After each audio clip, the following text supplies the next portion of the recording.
महाराष्ट्राचा आवाज आपल्या हक्काचा।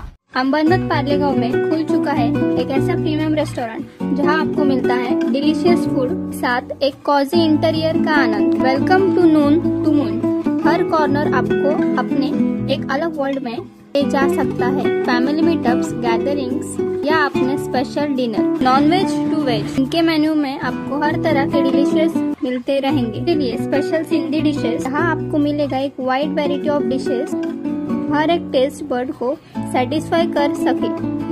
नवा आवाज महाराष्ट्र न्यूज चॅनल मध्ये आपले स्वागत आहे। तर पाहूया आजच्या महत्त्वाच्या काही घडामोडी। उल्हासनगर कॅम्प नंबर 3च्या महाराजा हॉल या ठिकाणी असलेली धोकादायक पार्वती इमारतीचा मागील बाजूचा सज्जा घरावर कोसळल्याची घटना आज दुपारच्या सुमारास घडली।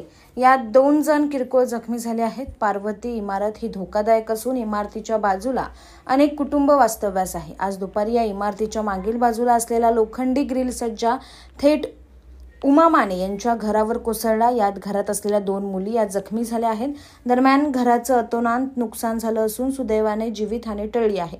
महापालिकेने पावसाळ्यापूर्वी धोकादायक झालेली इमारत पाडावी अशी मागणी आता येथील रहिवासी करत आहे। तर माझं नाव उमा प्रशांत माने आहे। दुपारी 1:15च्या दरम्यान मी त्या साईडला बसलेली होती आणि ही माझ्या 2 मुली बाहेर कपडे धुत होत्या। तर कबूतर जोरशा असा आवाज आला म्हणजे असं वाटलं की कोणी बॉम्ब टाकला।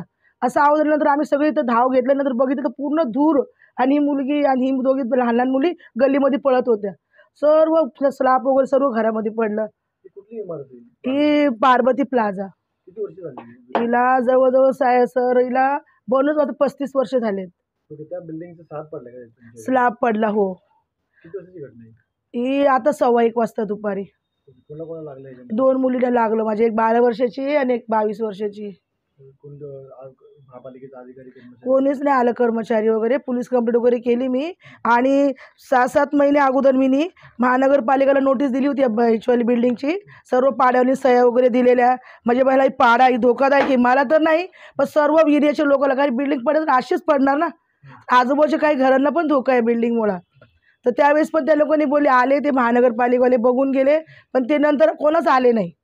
मग त्याच्यानंतर हा मोठी घटना घडली। जर हा जर स्लॅब जर रात्रीचा पडला असता तर आम्ही कोणच वाचलं नसतो। आणि ह्याच्या अगोदर आता जून महिना चालू होणार, त्याच्यामुळे जर बिल्डिंग कधी पडली तर आमचा पूर्ण परिवार झोपलेला दिसेल। मग त्या टायमाला महानगरपालिका एकाने लक्ष देणार का? बातम्या पाहण्यासाठी चॅनलला सबस्क्राइब करा, बेल आयकॉनवर क्लिक करा आणि रहा सतत अपडेट। तुमच्या परिसरातील काही घडामोडी किंवा समस्या असतील तर आमच्या वृत्तवाहिनीला संपर्क करा आणि तसेच सतत अपडेट राहण्यासाठी आमच्या वृत्तवाहिनीला सबस्क्राइब करा आणि बेल आयकॉन दाबायला विसरू नका।